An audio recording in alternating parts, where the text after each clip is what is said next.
आरावली की पहाड़ियों के बीच बसा था चंद्रपुर, एक ऐसा राज्य जहाँ खुशहाली और शांति साथ साथ सांस लेती थी। वहाँ का हर पत्थर, हर रास्ता एक कहानी कहता था, लेकिन किसे पता था यह उजाला जल्द ही एक रहस्य में ढकने वाला है। चंद्रपुर के राजमहल में छुपा था एक रहस्यमयी जादू का आईना, जो चेहरा नहीं बल्कि सत्य दिखाता था। अतीत, वर्तमान और भविष्य इस सबकी सतह पर उभर आते थे।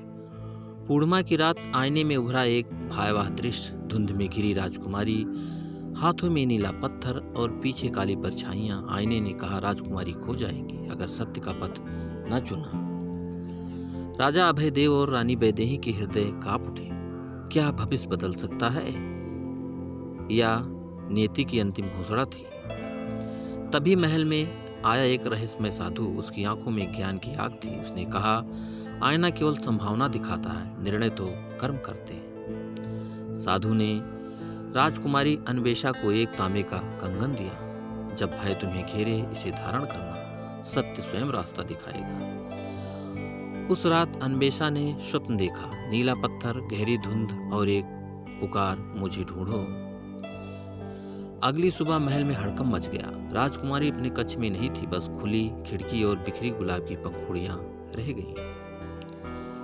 अन्वेषा की आंखें खुली। सामने था मौन वन, एक ऐसा जंगल जहां झूठ बोलने वाले भटक जाते हैं और सत्य बोलने वालों को राह मिलती है। सामने था एक टूटा हुआ पुल। डर और विश्वास के बीच खड़ी अन्वेषा, एक गलत कदम और अंत निश्चय था। तभी मिला औरो, शांत आंखों वाला वनवासी। उसने कहा, यह जंगल सत्य को पहचानता है राजकुमारी। अन्वेषा ने सच कहा और चमत्कार हुआ।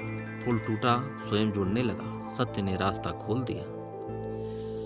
गुफा के भीतर चमक रही थी नीलमणि, एक ऐसा पत्थर जो दिल की सच्चाई देख सकता था। पत्थर उठाते ही अन्वेषा ने अपने राज्य का दुख देखा और उसने लौटने का संकल्प लिया। अचानक अंधेरा छा गया। ब्रह्म राक्षस प्रकट हुए। वो डर से शक्ति पाते थे। अन्वेषा ने भय से भागने के बजाय उसे स्वीकार किया। कंगन चमका और अंधेरा टूटने लगा। झील के किनारे मिला दूसरा आईना। इससे बताया, भविष्य लिखा नहीं होता, वह बनाया जाता है। अन्वेषा समझ चुकी थी, डर ही सबसे बड़ा भ्रम है। वापसी की शर्त थी। बिना हिचक अन्वेषा ने नीलमणि झील में डाल दी।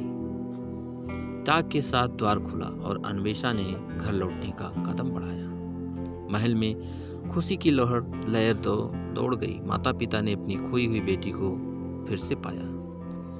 अब आईना डर नहीं दिखाता था, बल्कि कर्मों का प्रतिबिंब बन गया। चंद्रपुर में नया सवेरा हुआ, क्योंकि जब सत्य और साहस साथ हो तो कोई भी भविष्य बदल सकता है। तो दोस्तों, भविष्य से मत डरो, उसे अपने कर्मों से गढ़ो। तो कहानी कैसी लगी हमें कमेंट करके जरूर बताइएगा। और दोस्तों, एक लाइक जरूर कर दीजिएगा, क्योंकि आपके लाइक से हमें मोटिवेशन मिलता है।